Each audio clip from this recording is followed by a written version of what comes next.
அனைவருக்கும் வணக்கம். நம்ம டெய்லியும் banking and SSC point of வியூல 5 கொஸ்டின்ஸ் கரண்ட் அஃபேர்ஸ்ன்னு பார்க்குறோம். இன்னைக்கு என்ன கொஸ்டின்ஸ் இருக்கு அப்படின்னு சொல்லி பார்ப்போம். First one, the total GST collection for the month of April அப்படின்னு சொல்லி கேட்டிருக்காங்க. ஸோ ஏப்ரல் 2026ஓட ஜிஎஸ்டி கலெக்ஷன் தான் இது வரைக்கும் ஜிஎஸ்டி கலெக்ஷன்லேயே ஹையஸ்ட் ஜிஎஸ்டி கலெக்ஷன் தான் வந்திருக்கு.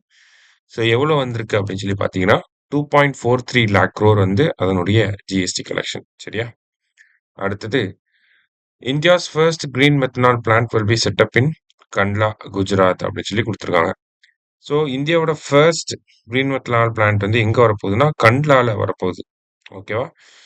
ப்ரோசோபிஸ் juliflora will be used to produce green methanol in this plant அப்படின்னு சொல்லி கொடுத்துருக்காங்க.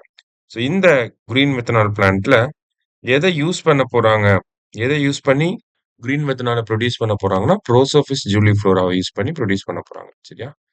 ஸோ போத் கரெக்ட் அப்படிங்கிறது தான் கரெக்ட் ஆன்சர். அடுத்தது, medical termination of pregnancy act was enacted in which year அப்படின்னு சொல்லி கேட்டிருக்காங்க.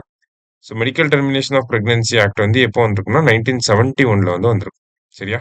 Consider the following statements with reference to medical termination of pregnancy act அப்படின்னு சொல்லி கொடுத்துருக்காங்க. அதாவது ஒரு கருவை கலைக்கணும் அப்படின்னா ஃபர்ஸ்ட் அப் டு 20 வீக்ஸ் வரைக்கும் ஒரு கருவை கலைக்கணும் அப்படின்னா ஒரு ரிஜிஸ்டர்ட் மெடிக்கல் ப்ராக்டிஷனரோட ஒப்பீனியனை பேஸ் பண்ணி நம்ம கலைச்சிடலாம். ஓகேவா? 20லேருந்து 24 அப்படின்னா 2 ரிஜிஸ்டர்ட் மெடிக்கல் ப்ராக்டிஷனரோட அப்ரூவல் தேவைப்படும். இது 20 to 24 வீக்ஸ் தான். ஆஃப்டர் 24 வீக்ஸ் 24 வாரத்துக்கு மேலே போயிடுச்சு அப்படின்னா ஒரு மெடிக்கல் போர்டு சர்டிஃபிகேட் கொடுக்கணும், ப்ரெக்னன்சியை டெர்மினேட் பண்ணிக்கலாம் அப்படின்னு சொல்லி. ஸோ மூணுமே கரெக்ட் தான். ஆல் ஆர் கரெக்ட் அப்படிங்கிறது கரெக்ட் ஆன்சர். லாஸ்டா, India's rank in world press freedom index அப்படின்னு சொல்லி கேட்டிருக்காங்க.